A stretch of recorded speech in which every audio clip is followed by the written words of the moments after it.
कली में सर्व कल्याणकारिणी श्रीमद् भागवत कथा अनूप महाराज जिला फर्रुखाबाद की ग्राम सथरा में श्रीमद् भागवत कथा का असलापुर धाम से पधारे सुप्रसिद्ध कथावाचक परम पूज्य अनूप ठाकुर महाराज जी द्वारा हुआ शुभारंभ। भागवत कथा शुरू होने से पूर्व गांव के मुख्य मोहल्लों व रामपुर, चिठौली, पूर्णपुर, बरखा चौराहे से होते हुए मंदिरों में होकर भव्य कलश यात्रा निकाली गई। बैंड बाजों पर बज रहे भक्ति गीतों पर महिला व पुरुष भक्ति गीतों पर नाचते गाते हुए साथ चल रहे थे। कलश यात्रा गांव के जिस मोहल्ले से भी होकर गुजरी वहीं पुष्प वर्षा कर जोशीला स्वागत किया गया। पतित पावनी माँ गंगा से कलश भरकर कथा पंडाल में स्थापित किए गए। मध्याह्न काल बेला में भागवत कथा को सुनाते हुए कथा व्यास अनूप ठाकुर जी महाराज ने कहा कि कलयुग में श्रीमद् भागवत कथा सर्व प्रकार से कल्याणकारी है। भागवत कथा भक्ति का मार्ग प्रशस्त करती है। भागवत की महिमा सुनाते हुए कहा कि एक बार नारद जी ने चारों धाम की यात्रा की, लेकिन उनके मन को शांति नहीं हुई। नारद जी वृंदावन धाम की ओर जा रहे थे, तभी उन्होंने देखा कि एक सुंदर युवती की गोद में दो बुजुर्ग लेटे हुए थे जो अचेत थे।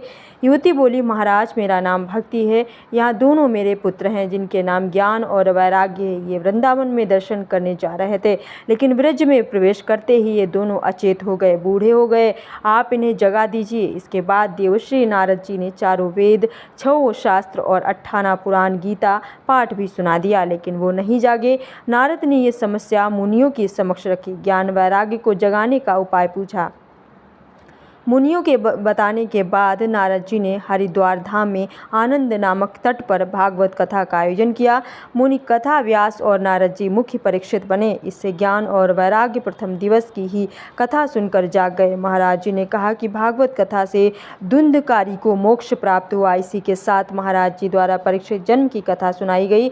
कथा को सुनने के लिए प्रथम दिवस में ही आयोजक श्रीनिवास सिंह प्रधान, कृष्ण गोपाल सिंह, अवधेश नारी सिंह, अभिमन्यु सिंह, अनिल सिंह, बबलू सिंह प्रधान, जिठौली श्रीमती प्रतिमा सिंह समेत बड़ी संख्या में श्रद्धालु मौजूद रहे।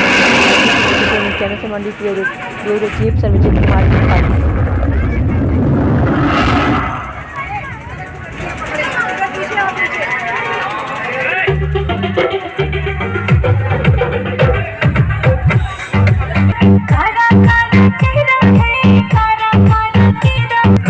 अपने